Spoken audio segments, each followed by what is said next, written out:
Hello and welcome my dear friends. आपका स्वागत करते हैं आपके अपने यूट्यूब चैनल एग्ज़ाम मेरी जान में। यहाँ पर बात करूँगा आप लोगों से UP BSc nursing entrance exam 2024 के लिए। तो दोस्तों ये केमिस्ट्री पर आपका तीसरा लेक्चर होने वाला है। आपको लगातार से प्रैक्टिस करवाई जा रही है पूरे 40 क्वेश्चंस के। जैसे आपके एग्ज़ाम में क्वेश्चन आते हैं उस प्रकार का क्वेश्चन है जो बार बार से पूछे गए, जो इस बार पूछे जा सकते हैं, वो सभी क्वेश्चंस इंक्लूड किए गए हैं। तो पूरा देख लेना वीडियो को। जो लोग सी नेट एग्ज़ाम की तैयारी कर रहे बोले तो उत्तर प्रदेश बीएससी नर्सिंग के लिए। दोस्तों वीडियो स्टार्ट करूँ उसके पहले रिक्वेस्ट है, चैनल सब्सक्राइब कर ले, बेल आइकन प्रेस कर ले। सबसे ज़रूरी टेलीग्राम है, ज़रूर ज्वाइन कर ले, डिस्क्रिप्शन में लिंक है। क्योंकि दोस्तों टाइम होता है तभी वीडियो दे पाते हैं, अदरवाइज़ टेलीग्राम पर इन्फॉर्मेशन दे देता हूँ, तो ज्वाइन कर लेना। तो चलिए हम स्टार्ट कर लेते हैं वीडियो को। देखो दोस्तों यहाँ पर जो है ना 40 क्वेश्चन है और ये आपका थर्ड क्लास है। आप ऐसे फिजिक्स के लिए देखोगे तो मैंने वो प्लेलिस्ट क्रिएट की है, केमिस्ट्री का अलग से किया है, बायोलॉजी का अलग से किया है और नर्सिंग एप्टीट्यूड का अलग से किया है। इंग्लिश बहुत ही शीघ्र आपके बीच एक मैराथन क्लास लेके आऊँगा, उसके बाहर क्वेश्चन नहीं जाएगा, ये गारंटी है मेरी। ठीक है, तो प्लेलिस्ट पर एक बार ज़रूर से गौर कर लीजिएगा, आपके लिए उधर पे इंपॉर्टेंट क्लासेज पड़ी हुई है। अभी दोस्तों वीडियो में आगे बढ़ूँ उसके पहले क्लियर करना चाहूँगा, ये जो PDF आपको दिख रही है ना, ये बिल्कुल फ्री में आपको टेलीग्राम पर मिल जाएगी। ठीक है, टेलीग्राम पर ये बिल्कुल फ्री में मिल जाएगी। आप टेलीग्राम इसलिए भी ज्वाइन कर सकते हो। दूसरी चीज़, ये तो PDF हो गई क्लास की। और जैसे जिन लोगों को नोट्स चाहिए होगा, क्योंकि टाइम महीने भर से भी कम बचा हुआ है, तो अगर नोट्स चाहिए होगा आप उसको परचेज कर सकते हो। कैसे परचेज करोगे वो मैं आपको बता देता हूँ। ये मेरा व्हाट्सएप नंबर है 9517193475। ये मेरा व्हाट्सएप नंबर है। सिंपल में इस पर SMS कर देना यूपी बीएससी नर्सिंग नोट्स, फिर आपको physics, chemistry, biology, nursing aptitude, English, ये सभी सब्जेक्ट्स मिल जाएंगे बाइलिंगुअल में। ठीक है, और इसके लिए जो प्राइस है दोस्तों 199 है। पहले इसका प्राइस 499 था, लेकिन एग्ज़ाम बेहद करीब है, जितने स्टूडेंट्स की हेल्प हो जाए वही बहुत है दोस्तों, इसलिए इसको सिर्फ़ और सिर्फ 199 रुपये में रखा गया। जब आप इस पर SMS करेंगे, स्कैनर प्रोवाइड किया जाएगा, फिर आप पेमेंट करके स्क्रीनशॉट सेंड करेंगे, तुरंत में आपको नोट्स दे दिया जाएगा। और जो स्टूडेंट्स नोट्स लिए रहते हैं, क्लासेज की जो नोटिफिकेशन होती है सबसे पहले उनको प्रोवाइड कर दी जाती है। व्हाट्सएप ग्रुप बना हुआ है, उसी में जाके नोटिफिकेशन दे दिया जाता है। चलिए ज़्यादा टाइम हो गया दोस्तों, अब क्लास को करते हैं स्टार्ट। फटाफट से रिप्लाई करिएगा, फटाफट से आंसर करिएगा आप लोग। चलिए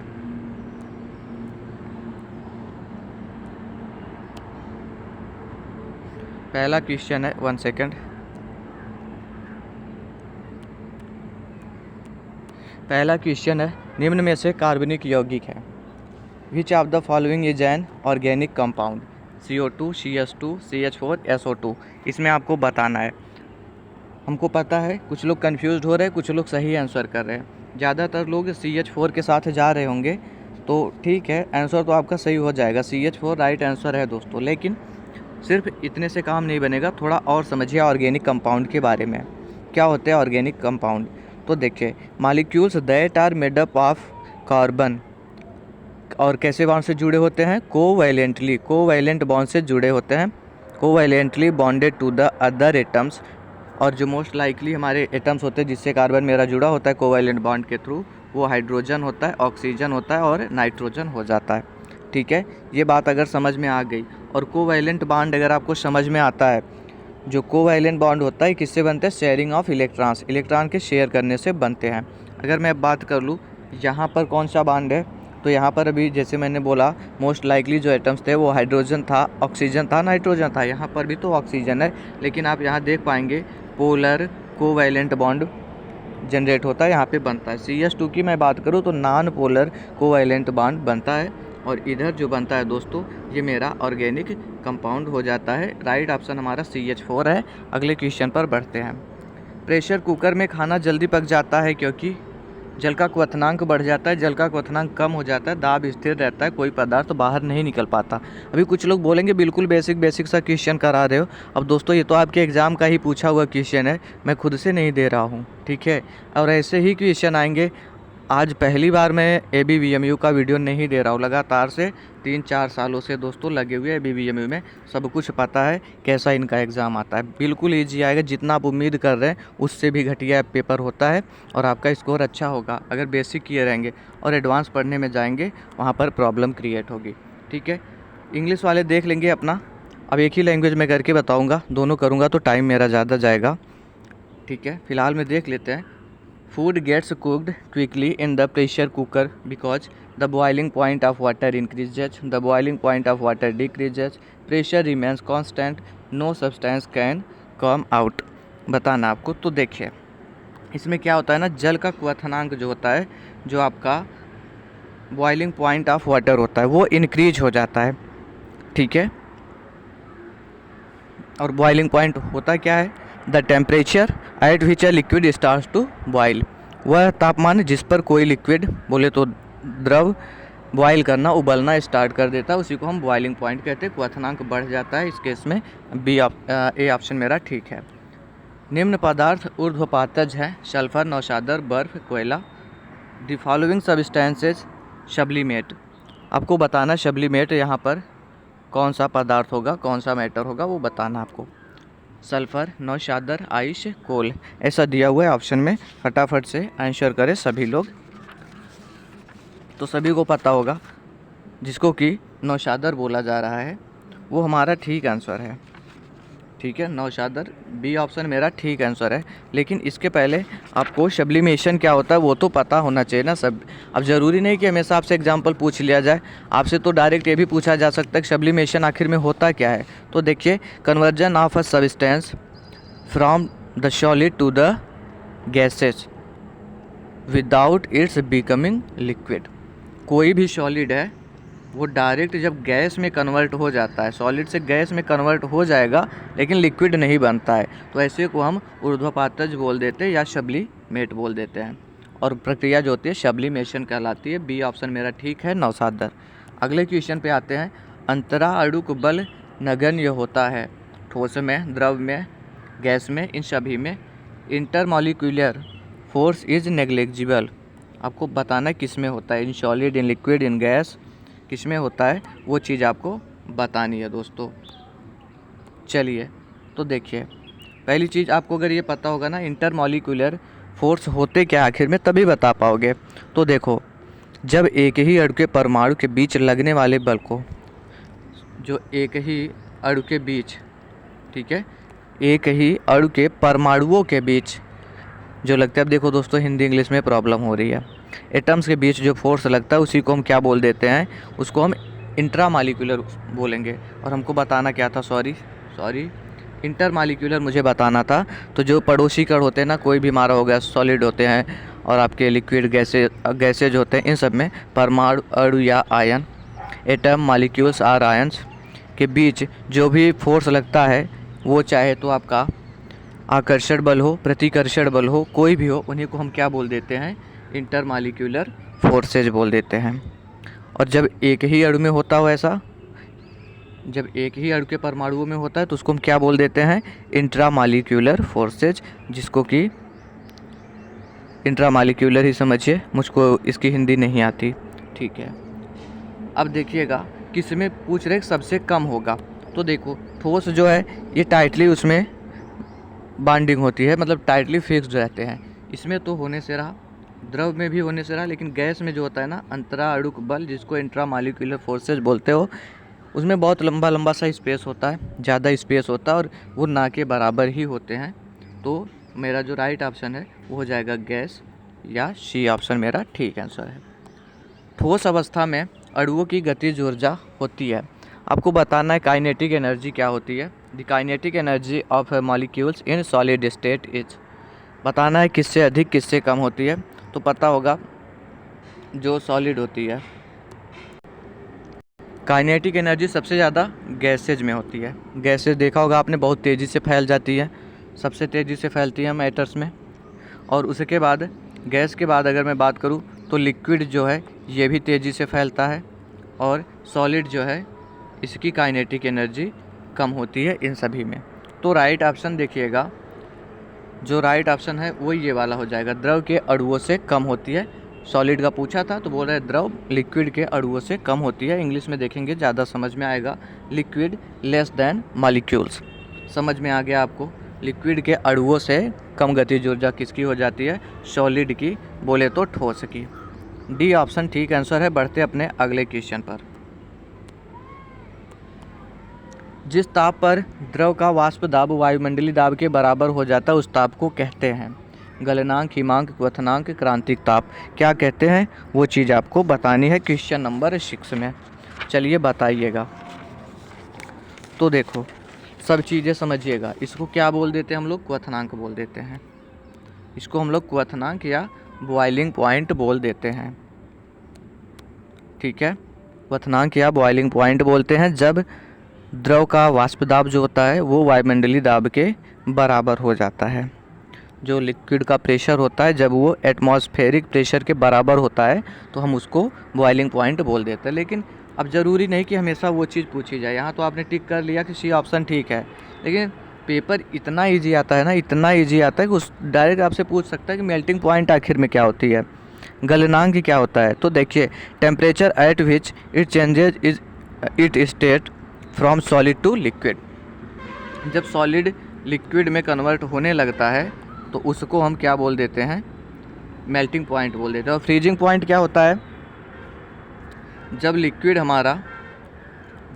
हमारा किस में कन्वर्ट होने लगे? सॉलिड में। ठीक है, उसको फ्रीजिंग पॉइंट बोल देते हैं।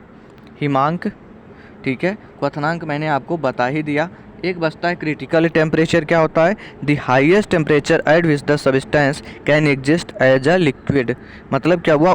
उच्चतम तापमान जिस पर पदार्थ तरल के रूप में मौजूद रह सकता है उसको हम क्रिटिकल टेम्परेचर बोल देते हैं। चारों चीज़ें समझ गए? कोई ना कोई एक पॉइंट एग्जाम में छपेगा आपके, ध्यान रखिएगा इस बात को। डबल स्टार लगा के लिखिए और लिखिएगा कि मैंने बोला है कि ये पेपर में आएगा। नहीं आता फिर आके मुझे बताइए। फ़िलहाल में सी ऑप्शन ठीक है यहाँ पर। चलिए अगले क्वेश्चन पे हम बढ़ते हैं। निम्न में से कौन सा युग्म यौगिकों को प्रदर्शित करता है? Which of the following pairs represents compound. मतलब ये कहना चाहते हैं, क्वेश्चन समझने की कोशिश करें कि ऐसा कौन सा ऑप्शन है जिसमें दोनों यौगिक हैं या दोनों बोले तो कंपाउंड हैं। ये चीज़ ये हमसे जानना चाहते हैं। तो चलिए कोशिश करिएगा। शहद एवं नमक। शहद कोई यौगिक नहीं होता है। दूध जो होता है यौगिक क्या होते हैं? कंपाउंड क्या होते हैं? होमोजीनियस मिक्सचर होते हैं। पता है ना आपको? होमोजीनियस मिक्सचर होते हैं, समांगी मिश्रण होते हैं। तो दूध भी नहीं होता। शहद और पानी की बात कर लूँ तो फिर से शहद आ गया, ये भी नहीं होता। लेकिन दोस्तों जो पानी होता है वो आपका हाइड्रोजन और ऑक्सीजन से बन जाता है, और साबुन में भी जो है एक से अधिक पदार्थ मिले होते हैं, वो भी समांगी मिश्रण के रूप में, होमोजीनियस मिक्सचर के रूप में। मेरा डी ऑप्शन ठीक आंसर है। नेक्स्ट क्वेश्चन है, निम्नलिखित में से रासायनिक परिवर्तन नहीं है? कोयले का जलना, दूध का सड़ना, वाष्प का बनना, जल का निर्माण होना। ये चीज़ हमसे पूछी जा रही है क्वेश्चन नंबर 8 में। बताइएगा इसका राइट आंसर क्या हो जाएगा। तो मैं बताता हूँ आपको। देखिए, जो केमिकल चेंजेज होते हैं, पहले ये पता होनी चाहिए कि केमिकल चेंजेज आखिर होते क्या है। तो देखो, केमिकल चेंज बोले तो रासायनिक परिवर्तन, ये क्या होते हैं वो चीज़ आप समझिएगा। The changes in which new substances with new chemical properties are formed. कहने का मतलब जब कोई ऐसा परिवर्तन जिसमें कोई नया पदार्थ बनता हो उसको हम रासायनिक परिवर्तन कह देते हैं। सर कोई नया पदार्थ बनेगा हमको कैसे पता होगा? तो देखो एग्ज़ाम में ये भी छपता है कि नया पदार्थ बना है, तब तो आप केमिकल चेंजेज में टिक कर दोगे। लेकिन केमिकल चेंज के लिए कुछ कंडीशन होती होगी ना, उसमें जब कोई रिएक्शन होती है तो स्मेल आने लगेगी, कोई अलग सी स्मेल आए, कलर चेंज हो जाए, या फिर लाइट के साथ जलना, पॉप लाइट जलती है ना, तो ये सब कुछ अगर सिम्टम्स दिख रहे हैं तो समझो जो आपका रिएक्शन है वो केमिकल चेंज उसमें चल रहा है, फिजिकल अब नहीं रहा, क्योंकि केमिकली वो डिफ़र हो जाते, नए पदार्थ उसमें बनने लगते। सिंपल में बोलो तो जिस रिएक्शन में, जिस परिवर्तन में कोई नया पदार्थ बन जाए उसको हम रासायनिक परिवर्तन कहते हैं। लेकिन अब ज़रूरी नहीं कि ये पूछा जाए हमेशा, फिजिकल चेंज भी पूछा जा सकता है, भौतिक परिवर्तन भी पूछा जा सकता है। तो देखो इसमें क्या होता है, सिर्फ़ और सिर्फ फिजिकल प्रॉपर्टीज़ में चेंजेज होते हैं, कोई नया पदार्थ नहीं बनता, फिजिकल प्रॉपर्टीज़ में चेंजेज होते हैं। अगर ये बात आपको समझ में आ गई तो आंसर कर देना। कोयले का जलना, ठीक है, कोयला पहले क्या था, मेरा सॉलिड था, अभी वो जाके गैस में कन्वर्ट हो गया। दूध सड़ गया, ठीक है, स्मेल आई ना, स्मेल आती है, दूध का सड़ना, ठीक है, स्मेल आई, तो ये भी क्या हो गया, केमिकल चेंज, ये भी केमिकल चेंज, ये भी केमिकल चेंज। जल का निर्माण, ठीक है, जल का यहाँ निर्माण होने की बात हो रही है। तो अगर निर्माण करो तो उसमें हाइड्रोजन मिल रहे हैं, ऑक्सीजन मिल रहे हैं, दोनों का गुण होगा जो, तो उससे मेरा क्या हुआ, एक नया सा पदार्थ मिल के बना, मेरा वाटर बन गया। ठीक है, 2H2O बन गया। तो ये भी तो केमिकल हो गया, मतलब नए पदार्थ का निर्माण यहाँ पर भी हो गया। हाइड्रोजन ऑक्सीजन से H2O बन गया, नया पदार्थ का निर्माण हो गया। लेकिन वाष्प का बनना, ये जल से वाष्प बना आपका, लेकिन इसमें क्या हो गया, अवस्था में परिवर्तन हो गया, स्टेट्स में चेंजेज आ गए। तो ये मेरा हो गया फिजिकल चेंज। ठीक है, ये मेरा फिजिकल चेंज हो गया दोस्तों। और पूछा था जो रासायनिक परिवर्तन नहीं है, तो मेरा सी ऑप्शन ठीक आंसर होगा। अगले क्वेश्चन पर बढ़ते हैं। गैस द्रव की वह अवस्था है जिसका, अभी कुछ लोग बोलेंगे बिल्कुल बेसिक क्वेश्चन करा रहे हो, तो बिल्कुल बेसिक पूछा ही जाता है आपके एग्जाम में, घबराइए नहीं। पूरा पहले 40 अटैम्प्ट कर लीजिए, फिर क्या स्कोर रहा वो बताइए। मैं हमेशा से करता हूँ एग्ज़ाम में 25 से 30 क्वेश्चन इतने बेसिक आएंगे कि हर कोई करेगा, लेकिन सिलेक्शन उसी का होगा जो इस स्कोर को 35 के अराउंड लेकर के जाएगा। ठीक है, 35 के अराउंड लेकर के जाएगा। गवर्नमेंट मेडिकल कॉलेज जैसे KGMU राम मनोहर लोहिया, UPUMS सैफई का कॉलेज, और आपके SN मेडिकल कॉलेज आगरा, ये कॉलेजेस उन्हीं स्टूडेंट्स को मिलते हैं जो इसको 30+ तक कन्वर्ट कर देते हैं। ठीक है, मतलब 31, 32, 33 बोले तो 30 से 35 के बीच रहते हैं, उनको ही मिल पाता है। ठीक है, बाकी 25-30 क्वेश्चन ऐसे होंगे हर कोई उसमें से करेगा। ठीक, इसका आंसर करो। गैस द्रव्य की वह अवस्था है जिसका, gas is that state of liquid which has. तो देखो गैस में क्या होता है वो बताना आपको। सॉलिड क्या होता है, सॉलिड तो पता होगा ना। इसमें क्या होता है, fixed shape, mass and volume. Mass, volume और शेप सब कुछ फिक्स होता है सॉलिड में। बात कर लूँ लिक्विड की, लिक्विड में क्या होता है, वॉल्यूम फिक्स होता है लेकिन शेप इसका फिक्स नहीं होता। जिस कंटेनर में, जिस बर्तन में रखोगे उसी का ये शेप ले लेता है। लेकिन गैस की अगर मैं बात कर लूँ, गैस की कंडीशन में तो वॉल्यूम और शेप दोनों ही अनिश्चित हो जाते हैं। डी ऑप्शन ठीक आंसर है। नेक्स्ट क्वेश्चन है, आइंस्टीन का द्रव्यमान ऊर्जा समीकरण क्या है। सभी को पता है E = mc², कुछ बताने जैसा नहीं है। अगला क्वेश्चन है, परमाणु के नाभिक में होते हैं, नाभिक में क्या होते हैं वो बताना। कुछ इस तरीके में स्ट्रक्चर होता है आपका। ठीक है, कुछ इस तरीके में, यहाँ मेरा प्रोटॉन होता है, यहाँ न्यूट्रॉन होता है, इलेक्ट्रॉन जो है ये सर्कल में घूम रहे होते हैं। ठीक है, तो राइट ऑप्शन क्या हो गया, प्रोटॉन और न्यूट्रॉन जो होते हैं ये नाभिक में होते हैं। समझ में आ रहा है। बढ़ते अपने अगले क्वेश्चन पर। Question number 12। क्वेश्चन नंबर 12, एक तत्व का परमाणु क्रमांक 19 है, परमाणु भार 45 है, उसमें न्यूट्रॉनों की संख्या बता दो। ठीक है, न्यूट्रॉनों की संख्या बताने को कह रहे हैं। कुछ रिप्रेजेंटेशन इस टाइप का होगा। मैं जो भी मेरा तत्व है उसको मैं x मान लेता हूँ। ठीक है,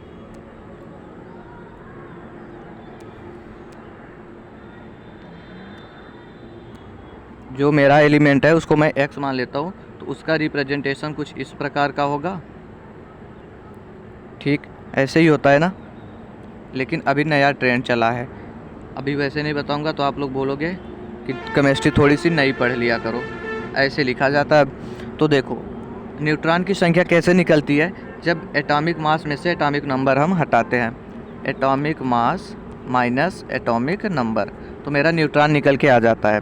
तो कर दो ना, 45 में से 19 माइनस कर दो, 20 आ गया, 20 आ गया मेरा। और ये जो 20 हो गए ये मेरे न्यूट्रॉन्स हैं। 20 जो है बी ऑप्शन में है, ठीक आंसर है। लेकिन अगर मैं तुमसे ये पूछ लूँ कि 20 है किसका आखिर में एटॉमिक नंबर, तो क्या बताओगे। सॉरी, अगर वो बोल दे ये जो आपने लिखा था 19 x और इधर लिखा था 39, अगर पूछ ले ये एलिमेंट्स आखिर में हुआ कौन, न्यूट्रॉन्स तो निकाल लिया तुमने कि 20 होते हैं, तो ये एलिमेंट कौन सा है, तो पता होगा ना। 19 किसका होता है दोस्तों, पोटेशियम का। पोटेशियम को हम किससे लिखते हैं सर, K से लिखते हैं। ठीक है, बी ऑप्शन यहाँ पे ठीक है। अगले क्वेश्चन पे आइए। किसी तत्व का सूक्ष्मतम कण जो स्वतंत्र अवस्था में रह सकता है कहलाता है, the smallest particle of an element which can remain in the free state is called. क्या बोलते हो, मॉलिक्यूल, एटम, इलेक्ट्रॉन, प्रोटॉन, क्या बोलते हैं उसको, वो चीज़ आपको बतानी है। चलिए तो देखो अणु क्या होते हैं जिसको हम मॉलिक्यूल्स बोलते हैं। The smallest unit into which a substance can be divided without changing its chemical nature. इसमें क्या है, हम इसको तोड़ सकते हैं, केमिकल बिना इसमें रासायनिक परिवर्तन किए हुए इसको ब्रेक डाउन किया जा सकता है, तो उसको हम मालिक्यूल बोल देते हैं, अणु बोल देते हैं। लेकिन परमाणु की अगर मैं बात कर लूँ, the smallest part of a substance that can not be broken down chemically, जिसको केमिकल रूप से हम तोड़ नहीं सकते हैं, उसको क्या बोल देते हैं, हम परमाणु बोल देते हैं। लेकिन स्वतंत्र अवस्था में कौन रहेगा, वो मेरा अणु रहता है, बोले तो मालिक्यूल रहता है। सभी को पता होगा, ए ऑप्शन ठीक आंसर है। अगले क्वेश्चन पे आते हैं। क्रोमियम का परमाणु क्रमांक हमसे पूछा है, परमाणु क्रमांक बताया कि 24 होता है। कह रहा है इसका इलेक्ट्रॉनिक विन्यास निकाल दो, क्या होगा, इलेक्ट्रॉनिक कॉन्फ़िगरेशन निकाल दो। वो भी जो पूछा ना, वो KLMN में पूछा, SPDF में नहीं पूछा हुआ है, SPDF में नहीं पूछा हुआ है। ठीक है, तो KLM में कर दो, KLMN। 24 पूछा हुआ है, तो फटाफट से फिलअप कर दो। 20 हो गए, 20 हो गए, और 24 क्रोमियम का है, तो अभी 24 तक लेके जाना है आपको। 20 हो चुके हैं, इधर पे क्या कर देना, 13 कर देना। अगर मैंने 13 किया और इधर कर दो 1, ठीक है। अब देखो हो गया आपके 14, 14 10 24, 24। ये ऑप्शन मेरा ठीक है। इस प्रकार से फिलअप करेंगे। मुझको D तक जाना है, सिर्फ C में M में ही, मुझको N तक जाना है, सिर्फ और सिर्फ M तक में नहीं ख़त्म कर देना है। कुछ इस प्रकार का होगा दोस्तों, जो दिया हुआ था आंसर A नंबर सही है। कह रहे परमाणु क्रमांक बराबर होता है, किसके बराबर होता है, वो चीज़ आपको बतानी है, इलेक्ट्रॉनों की संख्या के बराबर होता है। अगला क्वेश्चन है, अनुचुंबकत्व, जिसको कि पैरामैग्नेटिज्म बोलते हो, निम्न में से किन अणुओं में प्रदर्शित किया जाता है। अब देखो, एक होता है पैरामैग्नेटिक, एक होता है डायामैग्नेटिक। दोनों चीज़ों को समझना है, एग्ज़ाम में कुछ भी पूछा जा सकता है। ठीक है, पैरामैग्नेटिक और डायामैग्नेटिक। तो देखो, जो बाहरी इलेक्ट्रॉन होता है, जैसे मान लिया कोई D में आ रहा है, ठीक है, D में आ रहा है, जब फिलअप करने जाओ, कुछ इस प्रकार का इलेक्ट्रॉन अगर शो हो, आपको खाली दिख रहे हैं ना, पांचों में एक एक इलेक्ट्रॉन की भी और ज़रूरत है, तो इसको क्या बोल देते हैं हम, अनुचुंबकत्व, या जो कि अयुग्मित इलेक्ट्रॉन रखते हैं। ठीक है, मतलब अभी इसमें इलेक्ट्रॉनों की ज़रूरत है, तो ऐसे को हम अनुचुंबकत्व कह देते हैं, अयुग्मित इलेक्ट्रॉन कह देते हैं। और डायामैग्नेटिक क्या होता है, जब सभी ये इलेक्ट्रॉन फिलअप हो जाए, मतलब कोई भी इलेक्ट्रॉन अब इसमें नहीं आ सकता है, तो ऐसे को हम डायामैग्नेटिक कह देते हैं, प्रतिचुंबकत्व कह देते हैं। फिलहाल में 16 नंबर के लिए मेरा D ऑप्शन ठीक आंसर है। नेक्स्ट क्वेश्चन है, सूर्य अपनी विकिरण ऊर्जा प्राप्त करता है, किससे प्राप्त करता है, वो चीज़ आपको बतानी है। तो देखो, जो सूर्य होता है ना, वो संलयन प्रक्रम द्वारा ऊर्जा को प्राप्त करता है। संलयन होता क्या आखिर में, ठीक है, इंग्लिश में क्या बोलते हैं संलयन को, पहले वो देख लो। बोल रहे थ्रू फ्यूजन प्रोसेस। ठीक है, एक फिजन होता है और एक फ्यूजन होता है, और दोनों के बारे में मैंने प्रीवियस लेक्चर में बता रखा है। नहीं समझ में आया आपको, नहीं वो पता है, तो फिर से बताता हूँ। देखो, जो फ्यूजन होता है मेरा, फ्यूजन को विखंडन कहते हैं। इसमें जब बड़े नाभिक छोटे छोटे नाभिकों में टूट जाते हैं, उसको हम विखंडन कहते हैं। और जब छोटे छोटे नाभिक मिल करके बड़े नाभिक का निर्माण करते हैं, तो उसको हम संलयन कहते हैं, बोले तो फ्यूजन कहते हैं, और इसको हम फिजन कह देते हैं। ठीक है, अब समझ में आया होगा। चलिए, संलयन जो है D ऑप्शन ठीक आंसर है। बीटा कण क्या होते हैं दोस्तों, बीटा कण इलेक्ट्रॉन है। बीटा पार्टिकल्स पूछा हुआ क्या है, तो वो इलेक्ट्रॉन होते हैं। अब नेक्स्ट क्वेश्चन है आपका, हाइड्रोजन बम किस सिद्धांत पर आधारित होता है, नाभिकीय संलयन, नाभिकीय विखंडन, नाभिकीय अपघटन, तापीय अपघटन। On what principle is the hydrogen bomb based, वो आपको बताना है। न्यूक्लियर फ्यूजन, फिर है nuclear fission, nuclear disintegration, thermal decomposition, वो चीज़ आपको बतानी है। अब देखो, इसमें क्या होगा वो चीज़ बता देना। तो ये जो होता है दोस्तों, न्यूक्लियर फ्यूजन पर आधारित होता है। अभी मैंने फ्यूजन और फिजन दोनों आपको बताया है। कह रहे हैं मोलरता प्रदर्शित की जाती है, इनका मतलब यह है मोलरता की हमसे यूनिट पूछ रहे हैं। मोलरता को हम बोलते हैं मोलैरिटी। मोलैरिटी की ये हमसे यूनिट जानना चाहते हैं कि क्या होती है। बार बार से बताया हुआ आपको फिर से बता रहा हूँ, ध्यान रख लेना इस बार। ये रोज़ रोज़ बताने वाली चीज़ नहीं है, लेकिन एग्ज़ाम में छपने वाली चीज़ ज़रूर से ध्यान रखिएगा। मोलरता जो होती है, जिसको हम मोलैरिटी कहते हैं, ये हमारा किस में डिनोट किया जाता है? तो आप बोलेंगे मोल प्रति लीटर में। मोल प्रति लीटर में। सर एक होता है मोलैलिटी। मोलैलिटी को हम कैसे डिनोट करेंगे? पेन पेपर में नोट डाउन करिएगा, एग्ज़ाम में आएगा ही आएगा क्वेश्चन, ध्यान रखिएगा। मोल प्रति किलोग्राम में हम मोलैलिटी को कर देते। सर नॉर्मेलिटी का बता दो। तो नॉर्मेलिटी जो होती है, इसको हम ग्राम प्रति लीटर में लिखते हैं। ठीक है, पूछा क्या था? मोलरता, तो इसको हम मोल प्रति लीटर में, डी ऑप्शन ठीक आंसर मेरा हो जाएगा। नेक्स्ट क्वेश्चन है, विलयन जिसमें अधिक विलयन नहीं घोला जा सकता उसे कहा जाता है? तो उसी को हम संतृप्त विलयन कहते हैं, सैचुरेटेड सॉल्यूशन कहते हैं। क्वेश्चन था, the solution in which more solute can not be dissolved is called saturated solution. A option मेरा ठीक है। और असंतृप्त क्या होता है? पूछ सकता है ना। अनसैचुरेटेड क्या है? तो देखो, dissolve solute is less than the saturated point of the solvent. समझ में आया क्या? नेक्स्ट है, अति संतृप्त विलयन जब बोलते हैं तो वो क्या होता है? More than the maximum amount of solute that is capable of being dissolve at a given temperature, right. लेकिन तनु विलयन, ये तो बहुत बार पूछा गया है एग्जाम में, छोटा सा क्वेश्चन आता है, तनु और कॉन्सेंट्रेटेड, तनु डाइल्यूट या कॉन्केस सॉल्यूशन पूछा जाता है ना, बहुत बार पूछा गया है। अब देखो, जब इसमें सॉल्यूट जो होता है वो बिल्कुल कम हो, किसके हिसाब में? सॉल्यूशन में। सॉल्यूशन में जब सॉल्यूट बिल्कुल कम होता है उसी को हम क्या बोल देते हैं? डाइल्यूट सॉल्यूशन कहते हैं। अगला क्वेश्चन है, डोज कहाँ गया? वे पदार्थ जो उत्प्रेरक की शक्ति को बढ़ा देते हैं, क्या बोलते हैं उनको? उत्प्रेरक विष, उत्प्रेरक वर्धक, समांग उत्प्रेरक या फिर प्रेरित उत्प्रेरक। तो देखो, इसमें हमसे पूछा गया है, these substances which increase the power of catalyst are called.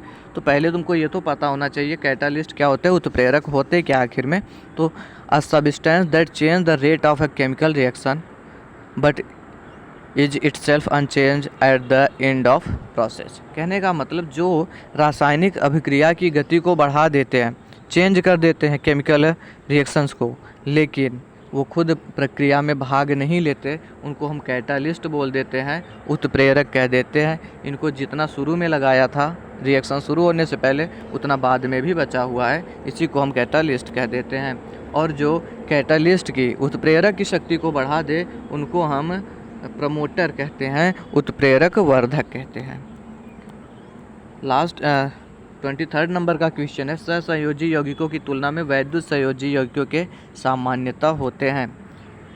Compare to covalent compounds, electrovalent compounds generally have. क्या होता है? तो देखो, उनका उच्च गलनांक तथा उच्च क्वथनांक होता है, high melting point and high boiling point. Next question है, कह रहे हैं एसिटिलीन में सिग्मा तथा पाई बंध की संख्या बता दो। ठीक है, एसिटिलीन में कह रहे हैं सिग्मा और पाई बंध की संख्या हमको बता दो। तो ऐसा भी सिग्मा और पाई बॉन्ड गिनने के लिए आता है एग्जाम में क्वेश्चन। ऐसे में क्या करना, आप स्ट्रक्चर ड्रॉ कर लेना एसिटिलीन का। एसिटिलीन का फार्मूला पता होगा तब तो ड्रॉ करोगे, नहीं पता तो क्या करोगे?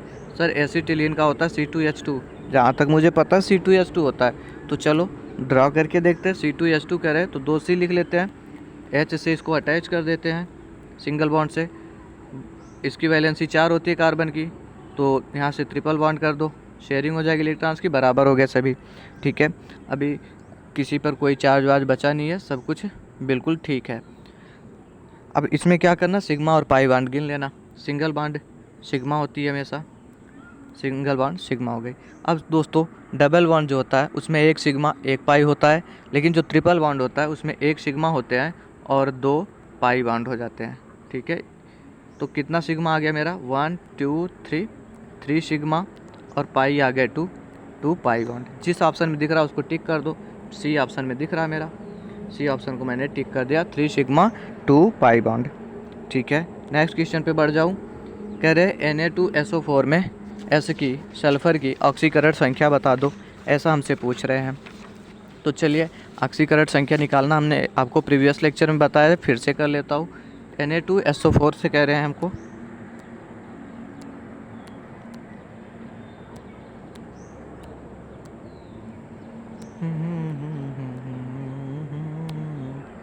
कह रहे Na2SO4 में तुम्हें सल्फ़र की ऑक्सीकरण संख्या बता दो, तो निकालने की कोशिश करते हैं।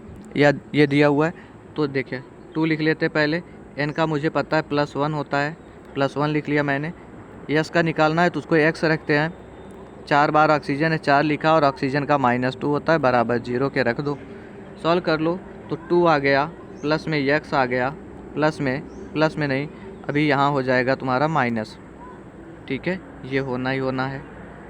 माइनस क्यों होगा, 4 × -2 करना था तो इधर हो गया -8 मेरा, बराबर 0 के कर दिया तो x बराबर मेरा 6 निकल के आ जाएगा। ठीक है, सॉल्व कर लेना। 6 तो सर किसी ऑप्शन में ही नहीं दिया, तो 6 क्या हो गया, नहीं है, तो डी ऑप्शन को टिक करिए, उपरयुक्त में से कोई नहीं, ये मेरा ऑप्शन ठीक हो जाएगा। नेक्स्ट क्वेश्चन है 2H2S + SO2, ये बना रहे हैं 2H2O और आपके 3 सल्फ़र, ये चीज़ बना रहे हैं ये लोग। अब पूछ रहे हैं रिड्यूसिंग एजेंट कौन होगा वो बता दो। तो पहले आपको ये पता होना चाहिए ऑक्सीडाइजिंग एजेंट क्या होते हैं और रिड्यूसिंग एजेंट क्या होते हैं। दोनों चीज़ें पता रहेंगी तब तो आप बताओगे। तो देखना, जो रिड्यूसिंग एजेंट होते हैं ये कराता तो रिडक्शन है, लेकिन खुद का क्या करता है, इसका ऑक्सीडेशन होता है। ध्यान दीजिएगा, रिड्यूसिंग एजेंट जो है ये कराता रिडक्शन है, लेकिन इसका खुद का ऑक्सीडेशन होता है। जिसमें हो रहा है उसी पे क्लिक कर लो। अगर मैं इसको सिंपल फॉर्म में पहले जो केमिकल रिएक्शन होती है उसको मैं लिख दूं तो कुछ इस प्रकार लिखेंगे, H2S + SO2 बना दिया। अभी मैं वैलेंस नहीं कर रहा हूँ, सिर्फ और सिर्फ ऐसे लिख रहा। S बना था, सल्फ़र बना था मेरा, वाटर बना था, यही तो बना था। अब देखो, अगर इसमें नहीं पता चल रहा रिड्यूसिंग एजेंट कौन है, ऑक्सीडाइजिंग एजेंट कौन है, तो सिंपल में ऑक्सीडेशन नंबर सभी का लिख लेना। सल्फ़र का इधर पे होगा -2, इधर पे होगा +4, निकाल के देख लेना, इधर पे हो जाएगा 0। अब आपको पता चलेगा यहाँ पर H2S जो है वो रिड्यूसिंग एजेंट के तरीके कार्य कर रहा है। निकाल के देख लेना ऑक्सीडेशन नंबर से, और जो मैंने अभी डेफिनेशन बताई ऑक्सीडाइजिंग एजेंट और रिड्यूसिंग एजेंट का, उससे देख लेना H2S ठीक आंसर है। अगले क्वेश्चन पे आता हूँ, कह रहे H2SO4 का तुल्यांकी भार बता दो। The equivalent weight of H2SO4, ये हमसे भी जानना चाहते हैं, तो चलिए बता देते क्या कुछ होता है। तो तुल्यांकी भार पता है ना आपको, पहले उसके पहले ये एक रिएक्शन देख लीजिए, H2SO4 है, ठीक है, ये टूटेगा तो किस में टूटेगा, 2H पॉजिटिव में प्लस SO4 2 नेगेटिव में टूट जाएगा। ठीक है, 2 इलेक्ट्रॉनों के लिए हो रहा है, तो N बराबर इधर मेरा 2 आ गया है। N की वैल्यू मेरी 2 आ गई है, इसको याद रखिएगा, ध्यान रखिएगा, पता होगा। तुल्यांकी भार जो है जिसको हम इक्विवेलेंट वेट बोल रहे हैं, ये क्या होता है, अणु भार, मॉलिक्यूलर वेट, अणु भार बटे N हो जाता है। और अणु भार जो मुझे निकालना वो H2SO4 का निकालना है, बटे N जो है उसकी वैल्यू 2 दे रखी है, 2 मैंने भी निकाला हुआ है। तो इसको अगर लिखेंगे बराबर करके H2SO4 को, तो 2 आ जाएगा, S का 32 होता है, ऑक्सीजन का 16 होता है, 16 को 4 बार मल्टीप्लाई करिए तो 64 आ जाएगा। ठीक है, 64 32 2, 64 32 2, दोनों सबको जोड़ा मैंने तो मेरा आ गया 98, नीचे है 2, सॉल्व कर लेंगे 49 आंसर आ जाएगा। 49 बी ऑप्शन में ठीक आंसर है। नेक्स्ट बढ़ जाते हैं अगले क्वेश्चन पर। ऊष्माक्षेपी अभिक्रिया है, कौन सी अभिक्रिया को हम ऊष्माक्षेपी या एक्सोथर्मिक रिएक्शन कहते हैं, वो चीज़ हमको बतानी है। एक्सोथर्मिक क्या होती है दोस्तों, वो आप भी बताएं। ठीक है, देखो दोस्तों, ये जो क्लासेज की PDF दिख रही है, टेस्ट सीरीज, मतलब जो हम लोग चला रहे हैं टेस्ट, इसमें वो जो 40 क्वेश्चंस आपको दिख रहे हैं, इसका PDF आप टेलीग्राम से डाउनलोड कर लेना, बिल्कुल फ्री में, कोई चार्ज इसके लिए नहीं है। लेकिन अगर आप नोट्स परचेज करना चाहते हो, क्योंकि टाइम बिल्कुल ही कम है आपके पास, महीने भर का समय भी नहीं बचा हुआ है, 20 से 25 दिन, अभी तो 25 दिन मान सकते हो, 25-28 दिन बचा हुआ है। तो अगर आप नोट्स परचेज करना चाहते हो तो इस नंबर पर व्हाट्सएप करके ले सकते हो, 9517193475, ये मेरा व्हाट्सएप नंबर है। सिंपल में SMS करना, UPBSC नर्सिंग नोट्स, फिर आपके पास स्कैनर जाएगा, 199 का पेमेंट कर देना, उसके बाद नोट्स आपको तुरंत में प्रोवाइड कर दिया जाएगा। इसमें आपके फिजिक्स है, केमिस्ट्री है, बायोलॉजी है, नर्सिंग एप्टीट्यूड है, इंग्लिश है, सभी सब्जेक्ट्स है, साथ में प्रीवियस ईयर क्वेश्चन है, टॉपिक वाइज यूनिट वाइज भी क्वेश्चन है, थ्योरेटिकल पोर्शन भी इसमें कवर किया गया है। ठीक है, तो परचेज कर लेना इस नंबर पे SMS करके। चलो बता दो, कह रहे ऊष्माक्षेपी अभिक्रिया बता दो क्या होती है। तो देखो, जिसमें ना ऊष्मा का उत्सर्जन होता है, हीट इज इमिटेड, जिसमें हीट इमिट होती है या उत्सर्जन होता है, हम उसको एक्सोथर्मिक बोल देते हैं।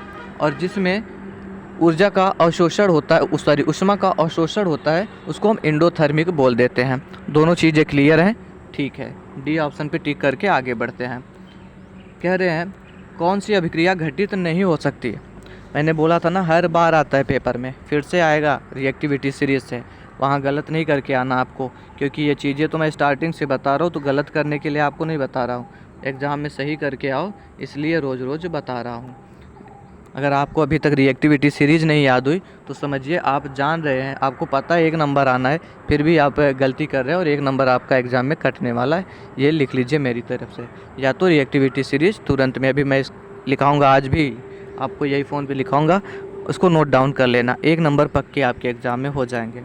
तो चलो, कह रहे कौन सी रिएक्शन नहीं हो सकती। मैं कह रहा हूँ ये भी नहीं हो सकती, ये भी नहीं हो सकती, ये भी नहीं हो सकती। लो, मैंने कह दिया तीनों नहीं हो सकती। अगर आपको रिएक्टिविटी सीरीज याद है तो अब बताओ कैसे मैं गलत कह रहा हूँ या मैं सही कह रहा हूँ। जब पता होगा तब तो आप बताएंगे, नहीं तो जो भी मैं बता दूंगा वही मान लेंगे। रिएक्टिविटी सीरीज याद करिएगा, मैं कहता हूँ सब कुछ मत याद करिए, हाइड्रोजन के बाद क्या क्या आते थे सिर्फ और सिर्फ उनको याद कर लीजिए। अगर हाइड्रोजन के बाद जो आते हैं उनको आपने याद कर लिया तो ऊपर याद करने की ज़रूरत नहीं पड़ेगी, ध्यान रखिएगा। हाइड्रोजन के बाद मेरा आता है Cu, फिर आ जाएगा Hg, उसके बाद आ जाता है मेरा Ag सिल्वर, उसके बाद आ जाता है मेरा Au जिसको गोल्ड बोल देते हो, फिर आ जाता है मेरा प्लेटिनम Pt। इतनी चीज़ें जो है वो हाइड्रोजन के बाद आती हैं। ठीक है, अगर ये चीज़ याद हो गई तो आगे बढ़े, Cu Hg Ag Au Pt, बाकी सब इसके ऊपर हैं। और नीचे वाली जो भी एलिमेंट नीचे आ रहे हैं, जो भी तत्व नीचे आ रहे हैं, वो ऊपर वाले को विस्थापित नहीं कर सकते, डिस्प्लेस नहीं कर सकते, इस बात को ध्यान रखना। अब ये कह रहे हैं कि Fe जो है और इधर CuSO4 है, तो कह रहे हैं कि Fe जो है इसको Cu को हटा देगा अपने में से, उसके में से। तो दोस्तों नहीं हटा पाएगा, Fe नीचे है, ये इसको डिस्प्लेस नहीं कर सकता। ठीक है, ये गलत हो गया। फिर कह रहे हैं इधर Cu है, इधर Mg है, Mg तो बहुत ऊपर है Cu से, ये Mg को कैसे हटा देगा, ये भी नहीं हटा पाएगा। फिर कह रहे हैं आयरन, अरे इधर MgSO4 है, तो ये आयरन कैसे Mg को हटा देगा, ये भी नहीं हटा पाएगा। ठीक है, आपको पता आया रिएक्टिविटी सीरीज से कैसे क्वेश्चन आते हैं, इस प्रकार के क्वेश्चन आएंगे। आपको पता भी नहीं होगा ये कहाँ से पूछा गया, जब ये पता हो जाए तो सही तो हो ही जाएगा। इसमें क्या ऑप्शन मेरा ठीक हो गया, इनमें से कोई नहीं, डी ऑप्शन ठीक है। कह रहे हैं सबसे कम ऋण विद्युतीय तत्व बता दो कौन से हैं। सबसे कम क्या कह रहे हैं, द लीस्ट इलेक्ट्रिविटी क्या लिखा है, डेप्टर इज, सबसे कम विद्युतीय ऋणी है, समझ नहीं आ रहा क्या कहना चाह रहे। सबसे कम ऋण विद्युतीय तत्व कौन से है वो बताना है। मोस्ट, सबसे कम, मोस्ट यहाँ लीस्ट है, लीस्ट इलेक्ट्रोनेगेटिव जो है वो आपको बताना है। तो देखो चलो बताने की कोशिश करते हैं। लिथियम दिया हुआ है, आयरन दिया हुआ है, आयरन पे तो नेगेटिव चार्ज है ही है, ये इलेक्ट्रोनेगेटिव है ज़्यादा। Au भी है, Li जो है इस पर भी है दोस्तों।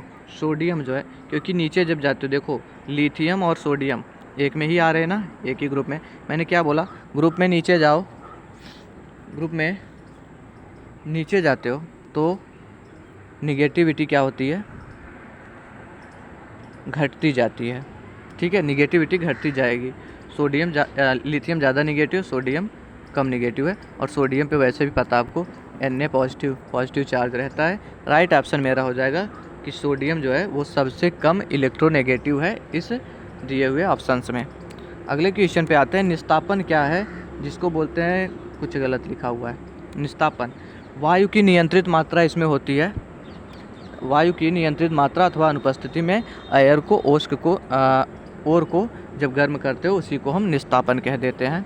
अगला क्वेश्चन है, भारी जल क्या होता है वो चीज़ बता दो, ये हमसे जानना चाह रहे हैं। कह रहे भारी जल क्या होता है वो तुम हमको बता दो। क्या वो समुद्री जल होता है, खनिज झरनों का जल होता है, स्थायी कठोर जल होता है? अरे नहीं सर, भारी जल में मेरा ड्यूटेरियम होता है, पता होगा आपको, D2O ऐसे डिनोट किया जाता था।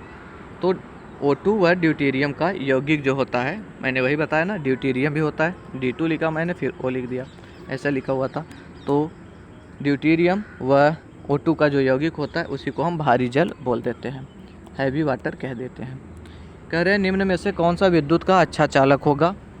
Which of the following is a good conductor of electricity. ये चीज़ पूछना चाह रहे हैं, ये चीज़ हमसे जानना चाहते हैं। तो देखो, जिसमें जो गुड कंडक्टर होते हैं, इम्प्योरिटी जिसमें होती है ना, वो गुड कंडक्टर हो जाते हैं। जितना ज़्यादा शुद्ध होगा, प्योर होगा, उसमें कंडक्टिविटी उतनी ख़राब होती है। तो देखो, अब बताना, समुद्र का जल ज़्यादा इम्प्योर है, इम्प्योर बोले तो अशुद्ध, हिंदी वाले भी ध्यान देंगे। समुद्र का जल ज़्यादा अशुद्ध है, वर्षा का जल, साधारण जल, आश्रित जल। तो दोस्तों ये सब कुछ तो प्योर जल में आता है। आपको नहीं पता होगा, वर्षा जल को बहुत लोग बता देंगे इम्प्योर होता है, क्योंकि वही थोड़ा सा पढ़ लियो ना अल्प ज्ञान कि SO2 या NO2 ये सब तो पहली वर्षा में पाए जाते हैं। अरे उसको मत जाना, वो प्योर वाटर में आता है। समुद्र जल जो होता है वो नमकीन ज़्यादा होता है, नमक ज़्यादा पाया जाता है, और जिसमें इम्प्योरिटी ज़्यादा होगी वो अच्छा कंडक्टर होगा। ध्यान रखिएगा, इम्प्योरिटी इसमें ज़्यादा पाई गई, इसलिए ये क्या हो जाएगा, गुड कंडक्टर हो जाएगा। ये ऑप्शन ठीक आंसर है। अगले क्वेश्चन पे आता हूँ। LPG मुख्यतः निम्न का मिश्रण है। LPG में क्या होता है, बहुत बार छपा हुआ है, बहुत बेसिक सा क्वेश्चन है। ब्यूटेन और आइसोब्यूटेन का मिश्रण है। ये मैं आपको क्यों करा रहा हूँ, कोई मतलब नहीं इसको कराने का, लेकिन वहाँ क्या जाएंगे ना, कुछ लोगों के माइंड में एथेन चलने लगेगा, कुछ के माइंड में हाइड्रोजन, पता नहीं क्या क्या चलने लगेगा। अब मैं इसको जैसे करा दिया, बोल दिया ब्यूटेन तथा आइसोब्यूटेन, क्यों आपको तुरंत में बता दिया, ताकि वहाँ पे जब क्वेश्चन छप जाए आपको कुछ नहीं याद होगा। लेकिन ये जो मैं ऑप्शन पे अभी ऐसे टिक किया हूँ ना, आपको पता होगा कि सर ने तो यही बताया था, ब्यूटेन तथा आइसोब्यूटेन, वहाँ एक नंबर पक्के हो जाएंगे, ध्यान रखना। नेक्स्ट क्वेश्चन है, LPG के रिसाव का पता लगाने के लिए उसमें क्या मिलाया जाता है दोस्तों, ये बताना है। एथिल मरकैप्टेन मिलाया जाता है। कुछ चीज़ें वैसे ही याद रखिए, केमिस्ट्री में डायरेक्ट से पूछ ली जाएंगी एग्जाम में, एथिल मरकैप्टेन होता है। अगला क्वेश्चन है हमारा, वनस्पति तेल से घी बनाने की क्रिया को क्या कहते हैं, हाइड्रोजनीकरण कहते हैं, हाइड्रोजिनेशन कहते हैं। अगला क्वेश्चन है, सर्वाधिक यौगिक बनाने वाली अक्रिय गैस है। ये कह रहे हैं the inert gas that forms the most compounds. जो अक्रिय गैसें हैं उसमें से कौन सा अक्रिय गैस है जो सबसे ज़्यादा कंपाउंड बनाता है, ये चीज़ आपको बतानी है। तो होते कौन कौन से हैं वो बताइएगा। देखो, नियान, जेनॉन, क्रिप्टान, रेडान, ये सभी जो हैं किसमें है, वो इनर्ट गैसेज में आ जाती है। उसमें जो होता है ना आपका कौन सा, जेनॉन, जिसको कि हम XE से डिनोट करते हैं, ये सबसे ज़्यादा कंपाउंड बनाती है, XE जेनॉन। ठीक है। अगला क्वेश्चन है, पॉलीथीन नामक प्लास्टिक बनाने में प्रयुक्त होती है। तो देखो, पॉलीथीन जो है ये पॉलीमर है, पॉलीथीन पॉलीमर है। पॉलीमर क्या होते हैं, जो किसी छोटी छोटी यूनिट की ढेर सारी संख्या जब इकट्ठा हो जाती है उनसे जो बनते हैं उनको हम पॉलीमर बोल देते हैं, और वो जिससे बन रही है उसको हम मोनोमर कहते हैं। तो इसमें यही कह रहा है हमसे, पॉलीथीन नामक प्लास्टिक बनाने में प्रयुक्त होती है, मतलब ये जानना चाहते हैं पॉलीथीन में कौन सा मोनोमर उपयोग किया जा रहा है। मोनोमर को हम एकलक बोलते हैं, पॉलीमर को बहुलक बोलते हैं, ध्यान रखिएगा। तो कौन सा एकलक होता है या मोनोमर होता है जिसकी अधिक संख्या हो जाती है तो पॉलीथीन का निर्माण हो जाता है, सिंपल में हमसे ये जानना चाह रहे। तो सर उसका राइट ऑप्शन हो जाएगा एथिलीन। ठीक है, उसका राइट ऑप्शन क्या हो जाएगा, एथिलीन हो जाएगा। ए ऑप्शन ठीक है। लेकिन अगर तुमको ऐसा नहीं देगा, सबका फार्मूला दे देगा, एथिलीन, एसिटिलीन, मेथेन, एथेन, तब क्या करोगे। तो एथिलीन का फार्मूला तो याद होना चाहिए ना, C2H4 होता है, और वैसे भी याद होना चाहिए, फल पकाने के लिए यूज कर लेते हैं। ठीक है। अगला क्वेश्चन है, एल्केन का सामान्य सूत्र बता दो, हमसे कह रहे। देखो, तीन चीज़ें होती हैं, एल्केन, एल्कीन और एल्काइन, ये तीन चीज़ें होती हैं। ये हो जाता है CnH2n+2, ये हो जाता है CnH2n, और ये हो जाता है CnH2n-2।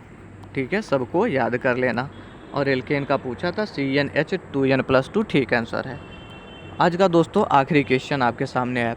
अभी आप क्लास ख़त्म होने के बाद मुझको बताएंगे आपको क्लास ये कैसी लगी।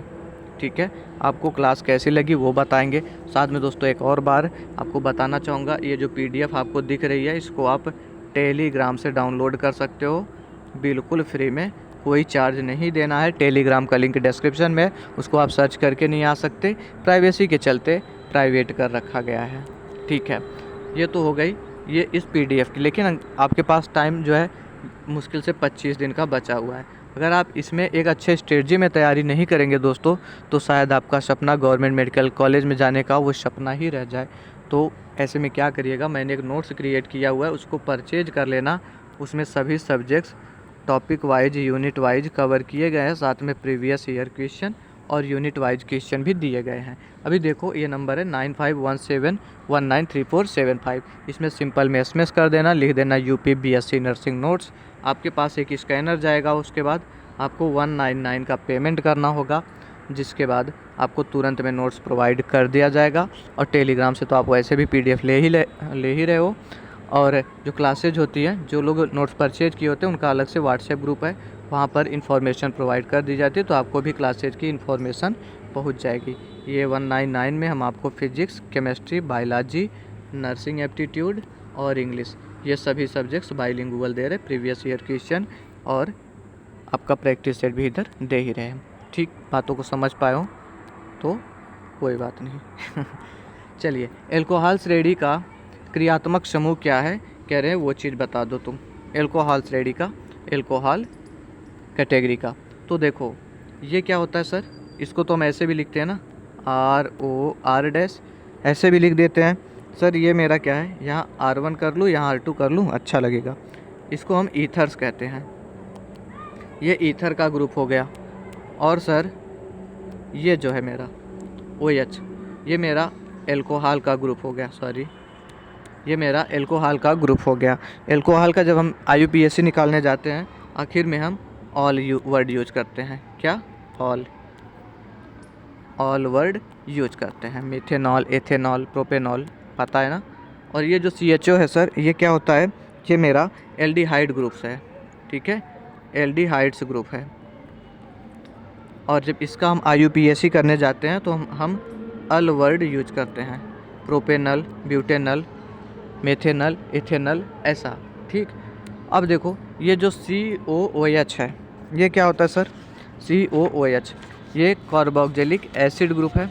ठीक है, कार्बोक्सिलिक एसिड ग्रुप है। और इसका जब हम IUPAC करने जाते हैं तो हम ओइक एसिड वर्ड यूज करते हैं इसके लिए, oic acid, propanoic acid, methanoic acid, ethanoic acid, इस तरीके में यूज करते हैं।